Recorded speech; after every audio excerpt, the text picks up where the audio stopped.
Hello বন্ধুরা, the news of Bengal চ্যানেলে আপনাদের সকলকে জানাই স্বাগতম। বন্ধুরা, আজ ভারতবর্ষের 9টি রাজ্য ও কেন্দ্রশাসিত অঞ্চল মিলিয়ে 96টি লোকসভা আসনে চতুর্থ দফায় ভোট গ্রহণ পর্ব অনুষ্ঠিত হয়ে গেল। 96টি আসনে মোট 1717 জন প্রার্থী চতুর্থ দফার ভোটে প্রতিদ্বন্দ্বিতা করলেন। সারা দেশে মোট ভোট পড়েছে 62.13%, আর পশ্চিমবঙ্গে চতুর্থ দফার পর্বে 75.66% ভোট পড়েছে।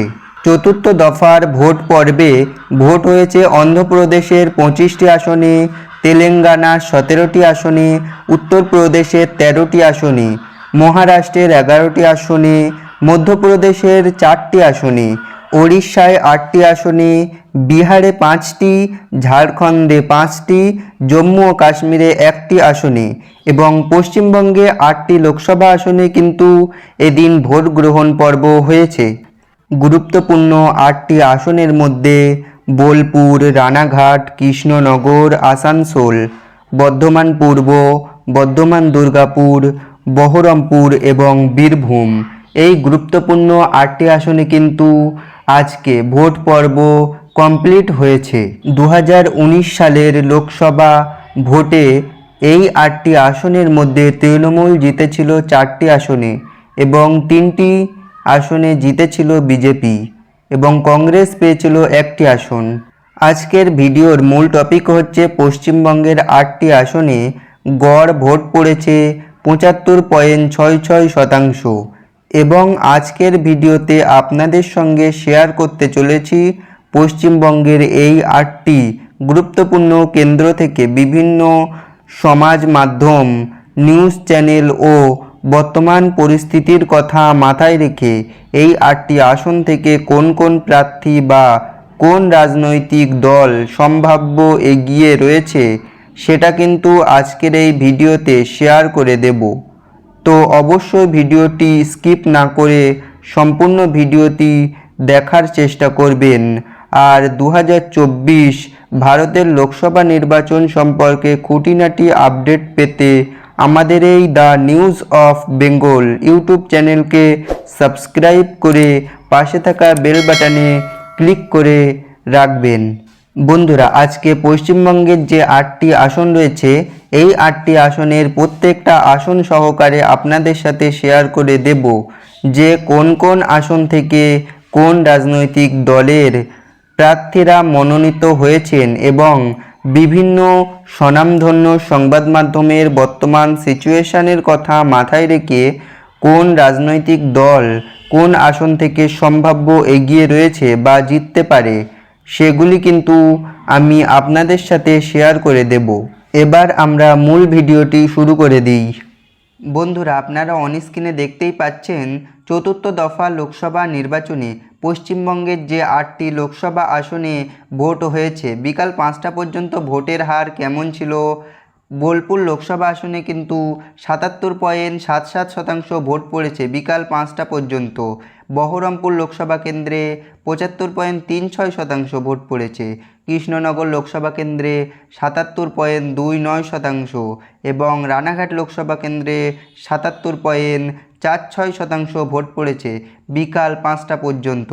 বর্ধমান লোকসভা কেন্দ্রে অর্থাৎ বর্ধমান পূর্ব লোকসভা কেন্দ্রে 77.36% ভোট পড়েছে। বর্ধমান দুর্গাপুর লোকসভা কেন্দ্রে 75.02% ভোট পড়েছে এবং আসানসোল লোকসভা কেন্দ্রে কিন্তু 69.43% ভোট পড়েছে। বীরভূম লোকসভা কেন্দ্রে 75.45% ভোট পড়েছে বিকাল 5টা পর্যন্ত। এই তথ্যসূত্র কিন্তু নির্বাচন কমিশন অর্থাৎ ভারতীয় নির্বাচন কমিশন থেকে পাওয়া। বন্ধুরা, এবার দেখে নেওয়া যাক এই যে 8টি আসনে ভোট হয়েছে এই আসনগুলিতে কোন কোন রাজনৈতিক দল প্রতিদ্বন্দ্বিতা করেছে। প্রথমেই আসি বহরমপুর কেন্দ্রে। বহরমপুর লোকসভা কেন্দ্র থেকে তৃণমূল কংগ্রেসের তরফ থেকে প্রতিদ্বন্দ্বিতা করেছেন অতীশ কুমার মাল, আর ভারতীয় জনতা পার্টি অর্থাৎ বিজেপির তরফ থেকে প্রতিদ্বন্দ্বিতা করেছে শ্রীমতী পিয়া সাহা এবং সিপিআইএমের তরফ থেকে প্রতিদ্বন্দ্বিতা করেছেন শ্যামলী প্রধান। সিপিআইএমের তরফ থেকে কিন্তু শ্যামলী প্রধান প্রতিদ্বন্দ্বিতা করেছেন। বন্ধুরা, এবার দেখে নেওয়া যাক এই বোলপুর লোকসভা কেন্দ্রে কোন রাজনৈতিক দল এগিয়ে আছে, অর্থাৎ কোন রাজনৈতিক দল জিততে পারে, কি সমীক্ষায় উঠে আসছে। বন্ধুরা, তার আগে বলে রাখি এই সমীক্ষা কিন্তু কোনো রাজনৈতিক দলকে আঘাত করা নয়, শুধুমাত্র স্বনামধন্য সমাজ মাধ্যমে প্রাপ্ত রিপোর্টের ভিত্তিতে তৈরি। তো বন্ধুরা, এই বোলপুর লোকসভা কেন্দ্র থেকে কিন্তু এগিয়ে থাকতে পারে তৃণমূল কংগ্রেস অর্থাৎ টিএমসি কিন্তু জিততে পারে। এর পরের লোকসভা কেন্দ্র বহরমপুর লোকসভা কেন্দ্রে ইউসুফ পাঠান তৃণমূল কংগ্রেসের তরফ থেকে প্রতিদ্বন্দ্বিতা করেছেন ইউসুফ পাঠান, এবং ভারতীয় জনতা পার্টি অর্থাৎ বিজেপির তরফ থেকে নির্মল কুমার সাহা এবং ইন্ডিয়ান ন্যাশনাল কংগ্রেস অর্থাৎ অধীর রঞ্জন চৌধুরী। তো বন্ধুরা, এই বহরমপুর লোকসভা কেন্দ্রের সমীক্ষা কি বলছে, এখানে কিন্তু আবারও কংগ্রেস জিততে পারে, এমনটাই সমীক্ষায় উঠে আসছে। এর পরের লোকসভা কেন্দ্র হল কৃষ্ণনগর লোকসভা কেন্দ্রে তৃণমূল কংগ্রেসের মনোনীত প্রার্থী মহুয়া মৈত্র এবং ভারতীয় জনতা পার্টির মনোনীত প্রার্থী রাজমাতা শ্রীমতী অমৃতা রায় এবং সিপিআইএমের তরফ থেকে প্রতিদ্বন্দ্বিতা করেছেন এস.এম. সাদি। ফলাফলে উঠে আসছে কৃষ্ণনগর লোকসভা কেন্দ্রে বিজেপির হাতে, অর্থাৎ বিজেপি জয়লাভ করতে পারে। এর পরের লোকসভা কেন্দ্র রানাঘাট লোকসভা কেন্দ্রে তৃণমূল কংগ্রেসের মনোনীত প্রার্থী মুকুটমণি অধিকারী এবং ভারতীয় জনতা পার্টির প্রার্থী জগন্নাথ সরকার এবং সিপিআইএমের তরফ থেকে প্রতিদ্বন্দ্বিতা করেছেন আলকোষ দাস। এই রানাঘাট লোকসভা কেন্দ্রে বিজেপি জিততে পারেন এমনটাই সম্ভাবনা, অর্থাৎ বিজেপি কিন্তু এগিয়ে থাকতে পারে রানাঘাট লোকসভা কেন্দ্রে। এর পরের লোকসভা কেন্দ্র হলো বর্ধমান পূর্ব লোকসভা কেন্দ্রের তৃণমূল কংগ্রেসের হয়ে প্রতিদ্বন্দ্বিতা করেছেন ডক্টর শর্মিলা সরকার এবং ভারতীয় জনতা পার্টির তরফ থেকে প্রতিদ্বন্দ্বিতা করেছেন অসীম কুমার সরকার এবং সিপিআইএমের তরফ থেকে প্রতিদ্বন্দ্বিতা করেছেন নীরব খান। এই বর্ধমান পূর্ব লোকসভা কেন্দ্রের থেকে জিততে পারেন বিজেপি, অর্থাৎ বিজেপির পাল্লা ভারী বর্ধমান পূর্বে। এর পরের লোকসভা কেন্দ্র হল বর্ধমান দুর্গাপুরে তৃণমূলের হয়ে প্রতিদ্বন্দ্বিতা করেছেন কীর্তি আজাদ এবং ভারতীয় জনতা পার্টির তরফ থেকে প্রতিদ্বন্দ্বিতা করেছেন দিলীপ ঘোষ এবং সিপিআইএমের তরফ থেকে প্রতিদ্বন্দ্বিতা করেছেন সুকৃতি ঘোষাল। এই বর্ধমান দুর্গাপুরে জিততে পারেন বিজেপি, অর্থাৎ বিজেপির পাল্লা ভারী।